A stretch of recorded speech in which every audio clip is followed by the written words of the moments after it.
So yeah, I work at Leeds Beckett University, and broadly speaking, my research is around barriers to learning.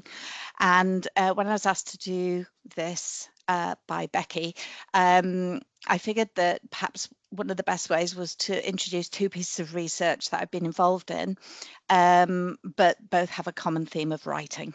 So following on from the last sort of talk, that is, as you say, a good segue. So three writing types. I'm sure you know this, but I just thought it's quite important to highlight because one of the pieces of research looks at the two types of writing and how the different effects that can come from that. So we've got creative writing. Expressive writing is, for the purposes of this research anyway, actually writing about how you feel. And journaling kind of overlaps both to some extent, but journaling is, for the purposes of talking about this research, particularly the maths research, is about almost a diary kind of, I did this, that kind of stuff. So the first piece of research that I'll talk about in a minute was with English Resits students, and involved ex-college and specifically Andrew Ottey, but also was helped by Alice Eardley as well, who was then in Reading, and she's now moved on to get further. And Andrew got in touch with me to do a light touch evaluation of a writing intervention that he used that was apparently very successful. And it turned out to be one of the most interesting pieces of research I've ever done. He basically was originally inspired by a Hollywood film called Freedom Writers. And if you haven't seen it, it is worth seeing. It's Hilary Swank, and it's about a sort of a teacher who basically has a disaffected class teaching English, and she encourages them to write about their lives. Essentially, they can write whatever they want, but there's no fear of recrimination because there's no checking on any kind of grammar or spelling or anything like that. It's just writing as best they can and what they want to say. And it opened up a whole world for her because she'd had quite a sheltered life prior to that. So it's Erin Gruel is the actual person that Hilary Swank was playing. And there now is a Freedom Writers Foundation over in America that is continuing this work. So that was kind of first point of inspiration for the first piece of research. I realised I put these in the wrong order. The second piece of research is about maths, and it's a Bylock and Ramirez study, which is writing in a very different sense, in terms of writing just prior to doing some kind of a maths test. It goes back to the maths anxiety that Tom was talking about, and Becky, I think, and looking at moderating the effects of mathematics anxiety by writing. So I'm going to go through them pretty quickly, but hopefully signpost you. And of course, anyone that wants to get in touch with me after is absolutely fine. So study one, English with English research students. It was FE College in actually in Exeter, and there were two other centres. I've talked about Reading, but it was also being used in Hartlepool, although they didn't manage to provide any data for it. And the light touch evaluation, looking really about the self-efficacy of writing, because that was what Andrew reported was happening, that suddenly by asking students at the beginning of every English session to write for, say, 10 minutes, again, not to be marked summatively or formatively, actually, unless they wanted it to just write what they wanted. Completely free writing, not expressive, not journaling, not creative, all three together, which was free writing. And he said he'd seen, and the other centres had noticed, how that improved the self-efficacy of the students. So we looked at that in questionnaire form. I won't concentrate on that so much, but it did show that there were significant increases in ideation, in confidence, in enjoyment, etc. So there were some wins within that. Of course, it's not perfect because there was no control group, so you can't compare it against anything else, but it sort of did capture to some extent what Andrew and the other practitioners were noticing. And then I did interviews with 24 students in Exeter, and I think it was probably the most moving, emotional thing to listen to them talking about their experience of writing. And then we also had some content analysis of some of the journals as well. Andrew Ottie's name is on there. If you do want to get in touch with him, I've checked with him. I said I was going to be talking about it, and he said he's more than happy. So I think probably the best way to get in touch with him is through LinkedIn. There is only one Andrew Ottie on there. So if you can't get in touch with him, if you contact me, I'll put you in touch with him because it is really his baby. Okay. In terms of the interview results and looking through, can I just say as well, all of the students, they were self-selecting as well, all of the students were unreservedly positive about the experience. So we've got, and this has already been mentioned, reticence from negative previous experiences. So I asked them about what they felt when this was first introduced to them at the beginning of the year, this idea of just sitting and writing. They were allowed to listen to music on headphones, but they were in silence. A way of setting the atmosphere for listeners. Ellie, I think you've muted somehow. Sorry, don't know how that happened. No, it's still showing you're mute. Is that it? Perfect. Yeah.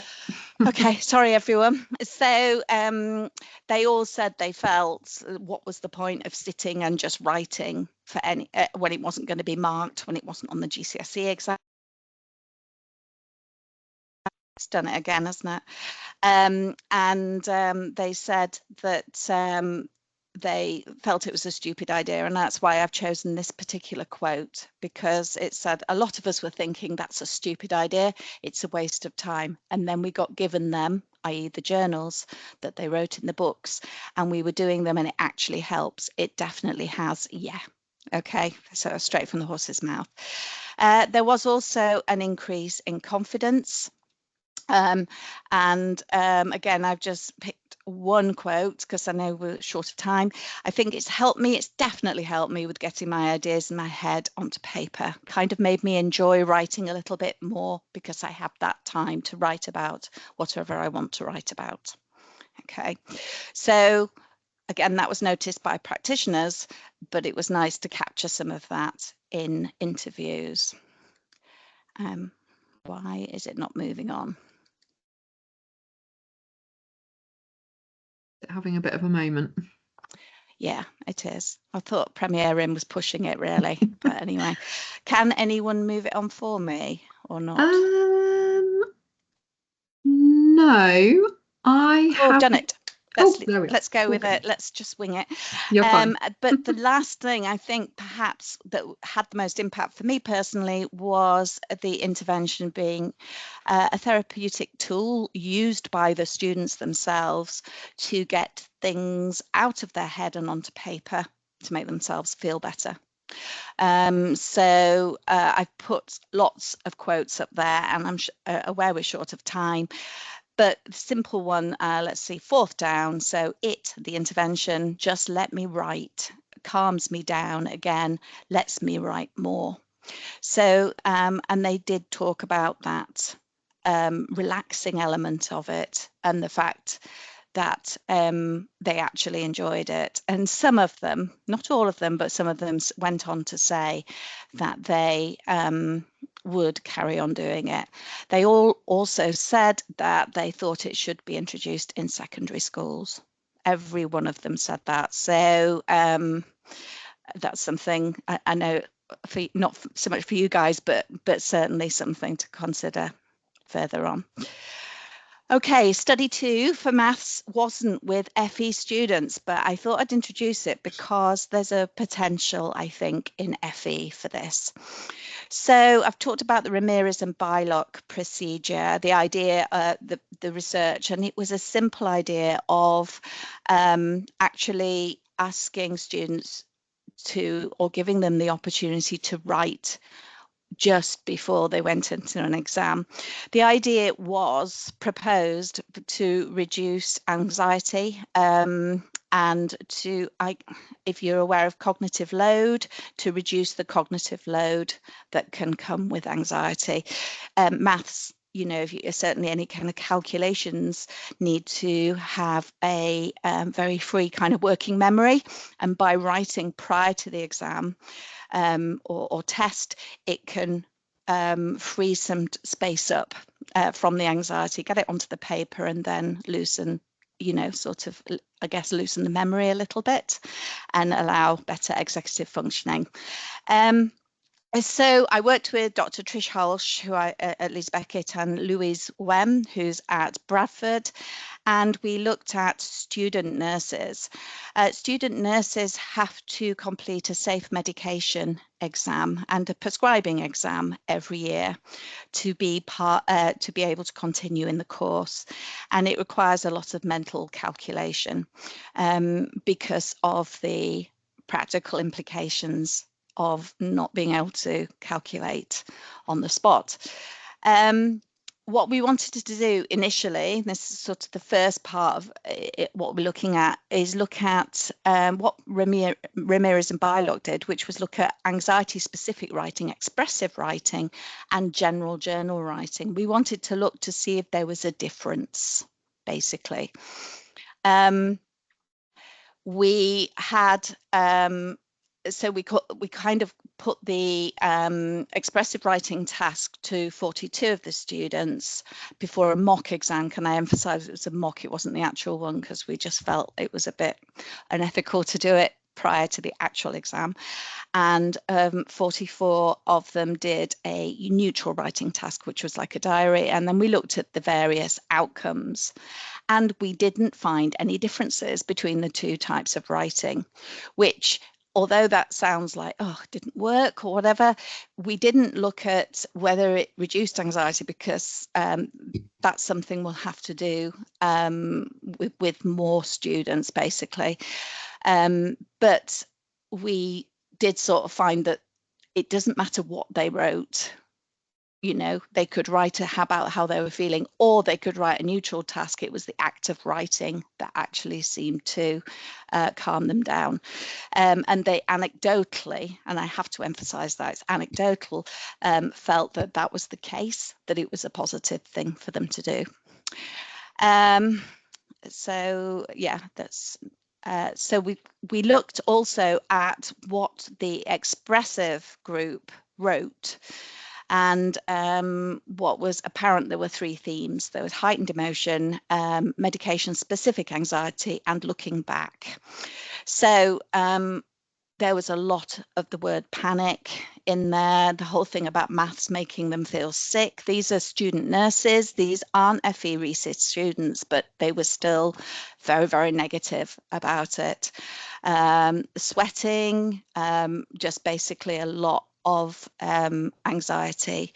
And one nurse said, or one of the students said, she felt like turning the car around and going home. It was really, really bad in terms of the level of anxiety that the exam produced. The second thing was that they realized that they had specific anxiety around their calculating medications because of the implications for that. So I'll just draw your attention to the bottom quote, which says, "I enjoy this course so much already and I look forward to the future. However, it is the maths exams and the thought of having to use maths almost every day when qualified, which scares me." So clearly maths anxiety is coming through within the nursing population. And they also talked, some of them, about their high school years and their secondary experience. And again, this was mentioned earlier by Becky and Tom. The idea of a weakness from childhood, or they felt there was a weakness, a lack of confidence, and a negative school experience. So if you think that student nurses who have their GCSEs are thinking that, you can imagine how people who are perceived as failing at level 4 would feel as well. So bigger picture, there's more need for research on this, perhaps randomized controlled trials, larger samples. The importance of early mathematics experiences came through. There was anecdotal positivity about the writing prior to the exam. It was like they liked having something to do, somewhere to put their nerves, I guess. And I'm just wondering whether it's a possible strategy for FE at all. And I'm not an FE practitioner, but would be really interested to hear about what you think. That's my email if you want to get in touch.